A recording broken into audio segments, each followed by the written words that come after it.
여러분 안녕하세요. 이번 시간에는 튜플을 배워보도록 하겠습니다. 이번 시간의 학습 목표는 튜플에 대해서 이해하고 튜플을 한번 사용을 해보도록 하겠습니다.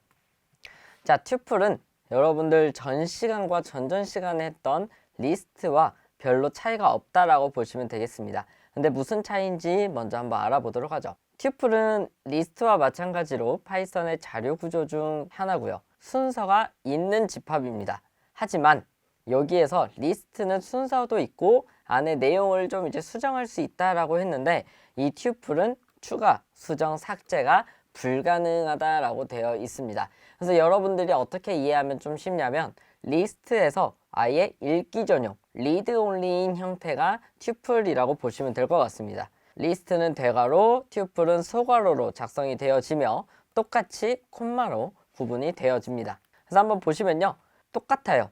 리스트 명에 리스트 안에 있는 요소들을 값들을 하나로 모아서 집어 넣었다면 튜플도 마찬가지로 이 요소들을 하나로 묶어서 집어 넣어줍니다. 하지만 다른 점은 겉보기에 이 소괄호라는 거 그리고 추가하는 어펜드 삭제하는 거 수정하는 게 불가능하다라고 보시면 되겠습니다. 그래서 이 튜플도 마찬가지로 리스트처럼 빈 튜플 만들 수 있고 그 다음에 안에 있는 숫자만 넣을 수도 있고 문자만 넣을 수 있고 그리고 숫자랑 문자를 함께 넣을 수도 있습니다. 그리고 당연히 튜플 안에 튜플도 넣을 수 있다라고 보시면 될 것 같습니다. 마찬가지로 튜플도 이제 인덱싱과 슬라이싱이 있는데 먼저 튜플의 인덱싱은 리스트와 마찬가지로 대괄호 써서 인덱스를 넣어주면은 그 해당 위치에 있는 값을 가지고 올 수가 있게 됩니다.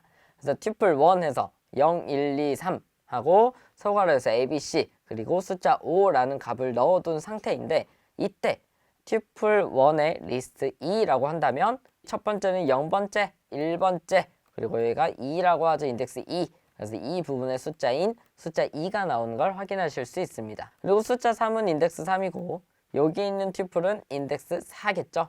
그래서 인덱스 4번 이렇게 하면 A, B, C라는 튜플이 나오는 걸 확인하실 수 있습니다. 그리고 리스트와 마찬가지로 이 튜플도 슬라이싱이라는 게 가능합니다.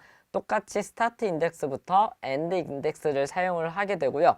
이에 따른 범주는 스타트를 포함해서 그리고 엔드는 포함하지 않고 진행이 됩니다. 그래서 튜플 1, 1부터 3까지다 라고 하면 인덱스 1은 이 부분이고요. 그 다음에 인덱스 2, 인덱스 3 여기인데 인덱스 3은 포함하지 않는다 라고 했습니다. 그래서 여기에 있는 1, 2만 이렇게 튜플로 나오는 걸 확인하실 수 있어요. 그리고 이 부분은 이제 3, 인덱스 3부터 끝까지죠. 그래서 인덱스 3 위치한 숫자 3부터 뒤에 있는 모든 값들이 가지고 온 걸 확인하실 수 있습니다.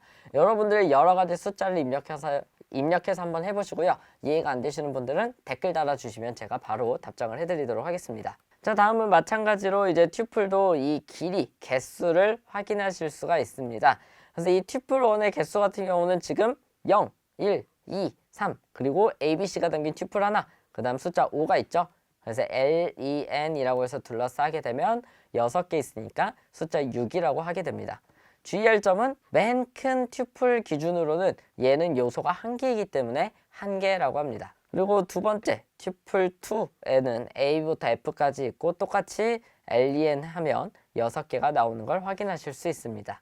자, 다음은 튜플 추가, 수정, 삭제인데 리스트와 달리 얘는 리드 온리라고 했습니다.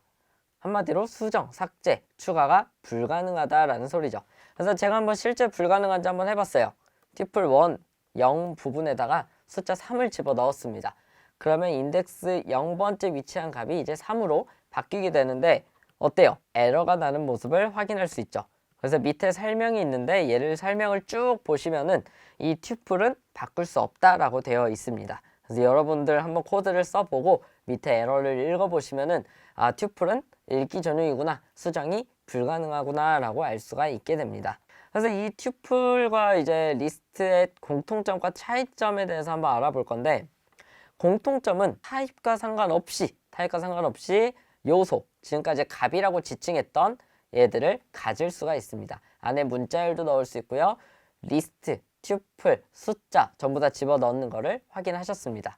그리고 요소의 순서를 관리합니다. 인덱스 0, 1, 2, 3, 4 이런 식으로 우리가 인덱스가 나열되어 있듯이 인덱스별로 우리가 이 값들이 나열이 돼 있어서 가지고 올 수가 있었죠. 요소의 순서를 관리한다라고 돼 있고, 대신에 차이점은요. 리스트는 가변적이에요. 한마디로 추가, 수정, 삭제가 가능하고요. 튜플은 불변적입니다. 안에 값을 만질 수가 없어요. 추가할 수도 없고 삭제할 수도 없습니다. 그러다 보니까 우리가 데이터 여러 개를 가지고 이제 보관할 때 이 안에 있는 값이 몇 개 들어갈지 명확하지 않아요. 또는 안에 있는 값들이 뭔가 바뀔 것 같습니다. 그러면 이제 리스트를 사용을 하는 거고요. 나는 이 안에 값을 정확하게 알고 있고요. 그 다음에 얘들이 사용자가 내 걸 사용하면서 뭔가 바뀌어서는 안 돼요. 데이터가 바뀌어서는 절대 안 됩니다. 그럴 때는 튜플을 이용한다라고 보시면 돼요. 그래서 여러분들이 추후에 파이썬을 더 배우다 보면은 남들이 만들어 놓은 게 있습니다. 이 만들어 놓은 게 라이브러리라고 하는데, 이 라이브러리를 가져다 쓸 때 보면은 우리가 데이터 형식이 튜플로 집어넣게끔 되어 있는 경우가 굉장히 많습니다. 왜냐하면 여러분들이 아무거나 집어넣어서 또는 잘못 만져서 안에 있는 데이터가 손상이 되게 되면 남들이 만들어 놓은 걸 잘못 쓰게 될 수도 있잖아요. 그래서 그런 것들을 미리 방지하기 위해 튜플 형식으로 만들어 놓습니다. 그리고 마지막으로 여러분들 좀 유용하게 쓰실 수 있는 in과 not in을 한번 가지고 왔습니다. in이라는 거는 뭐냐면요. 내가 뭔가 값을 찾고 싶을 때가 있어요. 찾고 싶은 값을 x라고 했을 때 이 x가 포함되어 있으면 true라고 꺼내주고요. not in은 in과 반대죠. 찾고자 하는 값이 포함되어 있지 않으면 true 값을 가지고 오는 예입니다. 그래서 잠깐 밑에 표를 보시면요. x in 문자열 또는 x in list, x in tuple이라고 해서 in이라는 키워드는 문자열, list, tuple에 대해서 사용을 할 수가 있게 되는데, 이 x가 먼저 문자열부터 보면은 이 문자열 안에 x가 있는지 없는지 판단하는 거고요. 리스트는 리스트 안에 값이 x가 있는지 없는지, 튜플도 마찬가지로 x가 있는지 없는지 판단하는 겁니다. not in은 반대라고 보시면 됩니다. 그래서 제가 몇 가지 예시를 가지고 왔는데 한번 보시면요. 먼저 문자열 str1이라는 곳에 파이썬 최고라고 문자열을 넣어두고요. 제가 이 파이썬이라는 값이 있는지 확인해 보고 싶어요. 그럼 파이썬 in str1이라고 합니다. 그럼 위에 문자에는 파이썬이라는 문자가 존재하죠. 그러다 보니까 이제 true가 나오는 걸 볼 수 있고요. in 대신에 not in을 쓰게 되면 반대인 false가 나오게 됩니다. 그리고 오른쪽 이제 리스트입니다. 리스트는 튜플과 사용법이 똑같기 때문에 제가 리스트만 가지고 왔어요. 리스트 안에 값이 77, 38, 10이라는 값이 있는데 나는 33이라는 값이 있는지 확인해 보고 싶습니다. 그래서 33 in 리스트 1이라고 이런 식으로 쓰게 되면 33이라는 값은 실제로 존재하지 않기 때문에 false in 대신에 not in을 쓰게 되면 true가 나오는 걸 확인하실 수 있을 겁니다. 그래서 여러분들 실제로 나중에는 데이터 분석을 하다 보면은 안에 있는 리스트 값들이 굉장히 많아져서 한눈에 보기 힘들 때가 있습니다. 그래서 이 안에 내가 필요한 데이터가 있는지 없는지 찾을 때는 이 in이라는 키워드를 사용을 하니까 이 in이라는 키워드는 꼭 기억하고 계시면 좋을 것 같습니다. 여기까지 우리 튜플 수업은 마치도록 하고요. 다음 시간에는 방법문이라는 주제로 새롭게 또 나가보도록 하겠습니다. 고생하셨습니다.